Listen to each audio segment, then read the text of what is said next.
Hey, this is the March real estate update from my perspective. I've been sending these out once a month, trying to keep people tuned into things that are happening in the market, the real estate market, and kind of regionally, at least in Northern Colorado, things that are interesting to me that I think are helpful to help understand the overall dynamics within the market. So, first thing I want to talk about is pricing and demand.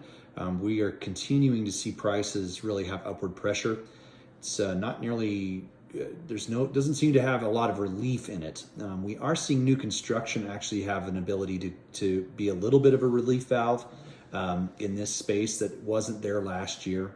So this time last year, builders were kind of putting the brakes on anything going on with their building because they found that the lumber stuff was really increasing significantly. There's a lot of upward pressure on that pricing, and so builders were restricting that, which put a strange kind of hiccup in the marketplace, because if new construction isn't there, which is typically a lesser competitive process, even though you pay a premium for it, you're not having to compete with other people. You're just typically being able to go out and kind of purchase that. If that wasn't there, which was the case last year, there was this strange pressure that ended up kind of pushing those buyers into the same space that everyone was competing for resale. So in the kind of what's happening now, we do have a little bit of a relief valve in new construction, especially in Weld County. So seeing some things that are happening in Greeley with with Hartford Homes, Journey Homes. There's some stuff in Windsor that's Landmark is doing. So some of those things are kind of helping relieve a little bit of upward pressure, but resale in the right location is still competitive, still seeing multiple offers, still seeing a lot of pressure on those resale properties, especially in locations like Fort Collins and Loveland, and even in like more unique places like downtown Windsor or Berthoud, where there's kind of a core of the community. You're starting to just continue to see those deals in terms of just the pricing being upward pressure, lots of offers on it. I don't necessarily see that relieving itself very much. Journey opened up, just one example in Windsor, Journey opened up a neighborhood. Day one, they sold 20 houses in that particular neighborhood overnight. So it's really, there's not enough inventory in the market. Nationally, new construction is usually everything from World War II until '08. Saw the same amount of houses pretty much built every year, which is about 1 million houses of new starts nationally. That fell off in '08 because of some of the things that were happening with the mortgage issues and some of the crisis that was happening economically. That number fell way off.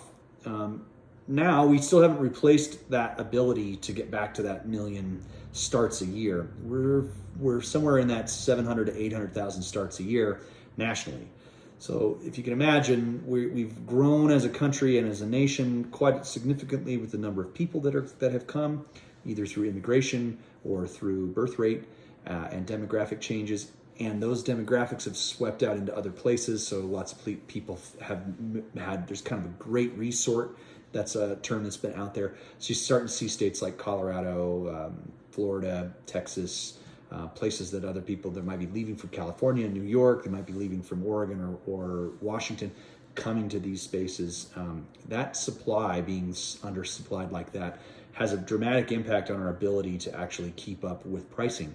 So when you're 200,000 house starts short nationally, ultimately what ends up happening is if we were to try to even just get back to 1 million, take us 14 years to replace the inventory we lost from '08 till now. If we doubled that production, take us 7 years. Either way, still really woefully short on inventory. The other trend that's a part of that is politics. So locally, especially in Colorado, politics is really challenging to get entitlement work done. It can take anywhere from, on the fast side, 8 to 10 months of doing a development project, all the way up to what might turn into several years. It could be 2 to 5 years to get a project done. That is pretty challenging as it relates to keeping that inventory supply up, because developers don't necessarily know what's going to happen 5 years from now economically. So it's a pretty big risk for them to go run through that. So that's why that suppression happens. It has a lot to do with the fact that the risk is pretty tremendously high, and the reward, you don't know what that reward's going to be in 5 years. So builders get kind of reserved about it, developers get reserved about it, and they proceed with caution, that 5-year window can be kind of have a lot of impact on it. So that's one of the things and one of the reasons that inventory is what it is and the demand is there. Foreseeable future, we're still going to be writing multiple offers on properties as things go forward. I don't see that changing specifically, even with global politics being crazy and lots of stuff happening out there. I don't necessarily see that changing in northern Colorado quickly. Even with gas prices being what they are, even with sort of trends on the horizon of things that feel much more recessionary from the big picture, I don't see that necessarily happening within the housing market yet. I do think that that retraction always happens at some point out there, but I don't necessarily see it at the moment. Interest rates, give you an update on that. Interest rates, obviously, as things kind of went crazy in Ukraine and things happened just with the Fed, they did at one point say they were going to raise the rates. They did. Their stock market threw a fit. They kind of pulled those rates back. We're still seeing things in that 3.875 to 4.25. It kind of depends on the property, kind of depends on the project, kind of depends on your ability to bring cash as a down payment as to what that interest rate looks like. Credit scores, all those things have impact, but I think that's pretty safe to say that we're in that 3.875 to 4.25. Still historically low interest rates, and still interest rates that can make things work. As those interest rates go up, and we'll talk about this a little later in the video, as those interest rates go up, it will have an impact on purchasing power, which will have dramatic impacts on rent. And I think that we'll talk about that a little bit later and kind of demonstrate how that works. But interest rates for now seem relatively stable. Catch it on a good day. Make sure you're talking to a good lender. Try to help you understand your best time to buy and in terms of the interest rates and what's going on with it. Give you an update on Weld water. That's a big deal that's happening regionally for us.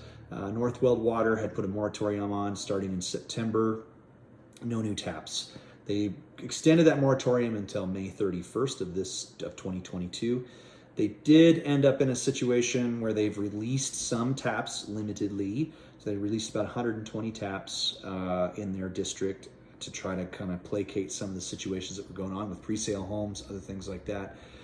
Still not a great resolution yet. Still don't have a good idea specifically as to what's going to happen and how it's going to happen. But we did get some relief there. We should have better answers in May. And in the meantime, some of that is helpful to have that relief. But that's kind of still what's going on. Still not robust water taps available. Those taps are more expensive. You're probably looking at, with plant investment fees and water at the pricing that it is, probably moving close to $90,000 for a new tap in the Weld Water District. Pretty expensive, has a pretty dramatic impact on the price, the final sales pricing of the housing. I think water's going to have to make a pretty dramatic adjustment over the next 6 months to a year in terms of how to keep up with the demand, this amount of people that are in the system, the lack of storage capacity. If we have any kind of drought year, we'll definitely start to see a rise in price in that water. So something to watch out for. Certainly will have an impact on housing, certainly will have an impact on its pricing and our ability to build those houses. And again, kind of going back to that demand conversation, what's going to happen out of that. Finally, I want to talk about rents and interest rates, because I have a lot of folks in my sphere of people that we send these videos to that are investors that are curious about, well, what will happen if interest rates go up, and how do I hedge against that, and how do I handle that situation? Reality is for every point that goes up in interest rates, and these are rough numbers, so don't, you can probably, if any of you are math whizzes out there, you'll probably find a way to show me a true algorithm that would demonstrate this perfectly. But in general, every point that goes up in interest rates, you lose about $100,000 worth of purchasing power. So if interest rates were 3% and you could afford a $500,000 house, when interest rates go to 4%, that means that a $400,000 house becomes the affordability. That's generality. It's not always exactly accurate. Those kinds of things all have errors in them, but it's a good rule of thumb that as those things go up, as interest rates go up, purchasing power goes down. When wages don't keep up with that, then ultimately what that does is reduce the number of people that are in the buyer's pool.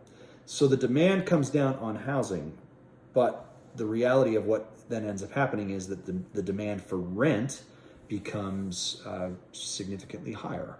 Because if you can't qualify for the house and you can't qualify for that loan because of your payment situation, You still need a place to live, and most people will find a way to stretch to have a house.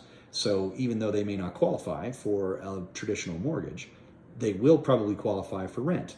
And so, but those rents will creep as the demand of that pool gets larger. So for every tick up in interest rate, you lose some people out of the buyer pool. Those people have nowhere to go except to go into the rental pool, which will mean that my prediction is I think rents will go up as interest rates go up. So we'll see an upward pressure in rents, and we'll see kind of a significant change from something, and we're already kind of seeing it. We're seeing it in Greeley, seeing it in Windsor. Family type housing is starting to see significant upward pressure in terms of rents and what you're actually paying for it.